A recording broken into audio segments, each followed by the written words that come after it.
بسم اللہ الرحمن الرحیم۔ یزید رقاشی رحمۃ اللہ علیہ کہتے ہیں کہ بنی اسرائیل کے ظالموں میں ایک ظالم اپنے گھر میں بیٹھا ہوا اپنی بیوی سے تخلیہ کر رہا تھا۔ اتنے میں دیکھا کہ گھر میں ایک اجنبی آدمی دروازے سے چلا آ رہا ہے۔ یہ شخص نہایت غصے میں اس کی طرف لپکا، اس سے پوچھا کہ تو کون ہے اور گھر میں آنے کی تجھے کس نے اجازت دی؟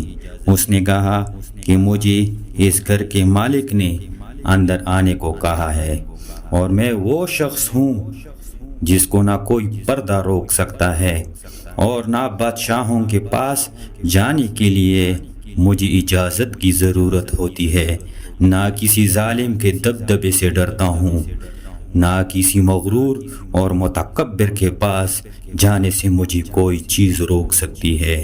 اس کی یہ گفتگو سن کر وہ ظالم خوف زدہ ہو گیا، بدن میں کپ کپی آ گئی اور اندھے منہ گر گیا۔ اس کے بعد نہایت عاجزی سے کہنے لگا، پھر تو آپ مالک الموت ہے؟ اس نے کہا، ہاں میں وہی ہوں۔ صاحب مکان نے کہا کہ آپ مجھے اتنی مہلت دے دیں کہ میں وصیت نامہ لکھ دوں۔ فرشتے نے کہا کہ اب اس کا وقت دور چلا گیا ہے، افسوس کہ تیری مدت ختم ہو چکی ہے، سانس پورے ہو گئے ہیں اور تیرا آخری وقت آ گیا ہے، اب تیرے لیے ذرا سی تاخیر کی بھی گنجائش نہیں۔ صاحب مکان نے پوچھا کہ آپ مجھے کہاں لے جائیں گے؟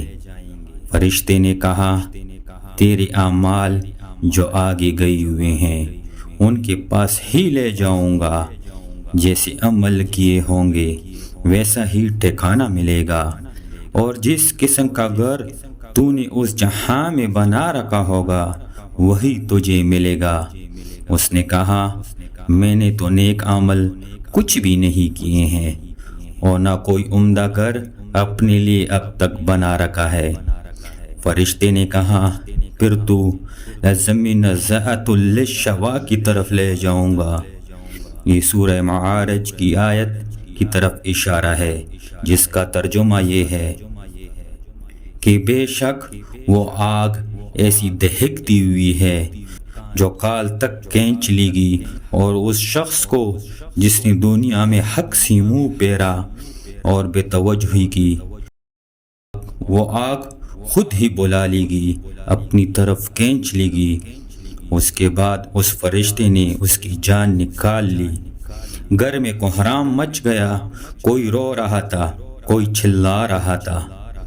یزید رقاشی رحمۃ اللہ علیہ کہتے ہیں کہ اگر لوگوں کو یہ معلوم ہو جائے کہ مردے پر اس وقت کیا گزر رہی ہے تو اس کے مرنے سے زیادہ آہ و بکا اس حالت پر ہونے لگے جو اس پر گزر رہی ہے۔ وآخر الدعوانا ان الحمد للہ رب العالمین۔ اللہ پاک ہم سب کو نیک عمل کرنے کی توفیق عطا فرمائے۔